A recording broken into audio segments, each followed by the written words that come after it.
జగిత్యాలలో RB news reporter పుల్ల రవీందర్పై జరిగిన దాడి స్టేట్ ఇష్యూగా మారింది. ఘటనపై జర్నలిస్టు సంఘాలు, కుల సంఘాలు ఏకమై ఆందోళనలు చేపట్టాయి. జర్నలిస్టుపై దాడిని ఖండిస్తూ నిందితులపై చర్యలు తీసుకోవాలని డిమాండ్ చేస్తూ పోరాటం కొనసాగింది. ప్రజాస్వామ్యంలో ప్రజల సమస్యల్ని వెలుగులోకి తీసుకొచ్చే జర్నలిస్టులపై దాడులు చేయడం సరికాదంటూ సంఘాల ప్రతినిధులు ఆగ్రహం వ్యక్తం చేశారు. ఈ ఘటనపై జర్నలిస్టు సంఘాలు మాత్రమే కాకుండా వివిధ కుల సంఘాలు కూడా స్పందించాయి. బాధిత జర్నలిస్టుకు అండగా నిలుస్తూ సంఘాల ప్రతినిధులు ఏకమయ్యారు. ఘటనకు బాధ్యులైన వారిపై చర్యలు తీసుకోవాలని, బాధితుడికి న్యాయం చేయాలని డిమాండ్ చేస్తూ ఆందోళనలు చేపట్టారు.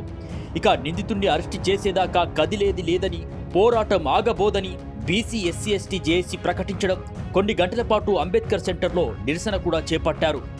ఈ క్రమంలో ఈ ఘటనకు సంబంధించి ఆరోపణలు ఎదుర్కొంటున్న మధువంశీ కృష్ణ ఓ వీడియోను విడుదల చేయడం ఇప్పుడు చర్చనీయాంశంగా మారింది. తాను పోలీసుల ఎదుట లొంగిపోతున్నట్లు ఆయన వీడియోలో వెల్లడించారు. అలాగే తనపై వచ్చిన ఆరోపణలపై తన వాదనను వీడియో రూపంలో వెల్లడించారు. చట్టం పట్ల, న్యాయ వ్యవస్థ పట్ల తనకు అపారమైన గౌరవం ఉందని చెప్పారు. ఆరోపణలను తనపై అక్రమంగా పెట్టిన కేసును ఎదుర్కోవడానికి సిద్ధంగా ఉన్నారని ప్రకటించారు. అయితే మధువంశీ కృష్ణ చేసిన ఆరోపణలు, ఆయన ప్రకటనలోని అంశాలు ఆయన వాదన మాత్రమే. కేసులో అసలు వాస్తవాలేంటి, ఘటనలో ఎవరి పాత్ర ఎంతవరకు ఉంది, ఆయనపై నమోదైన కేసులో తదుపరి చర్యలేంటన్నది పోలీసుల దర్యాప్తులో తేలాల్సి ఉంది.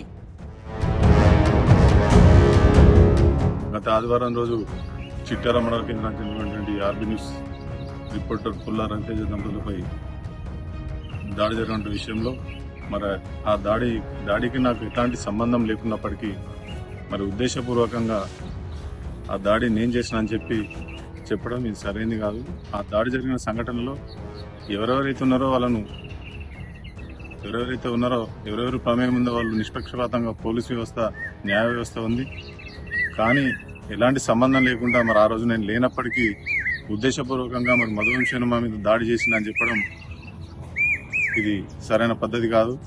పోలీసుల మీద, న్యాయ వ్యవస్థ మీద మాకు పూర్తి నమ్మకం ఉంది. నేను కేవలం ఇక్కడ ఉన్నటువంటి బడుగు బలహీన వర్గాల ఆశాజ్యోతి మరి మన గౌరవ ఎమ్మెల్యే గారి మీద మరి ఆరోపణలు చేయడం, మరి ఆయన ప్రధాన అంశాడుగా అని చెప్పుకుంటూ నన్ను ఇబ్బందులకు గురి చేసే ప్రయత్నం చేస్తూ ఉన్నారు. దీని గురించే నేను ఈరోజు పోలీసుల ఎదుట లొంగిపోతా ఉన్నా. రేపు కోర్టుకు పోయిన తర్వాత కూడా న్యాయ వ్యవస్థపై నమ్మకం ఉండి దోషులు ఎవరో కోర్టు తెలుస్తుంది.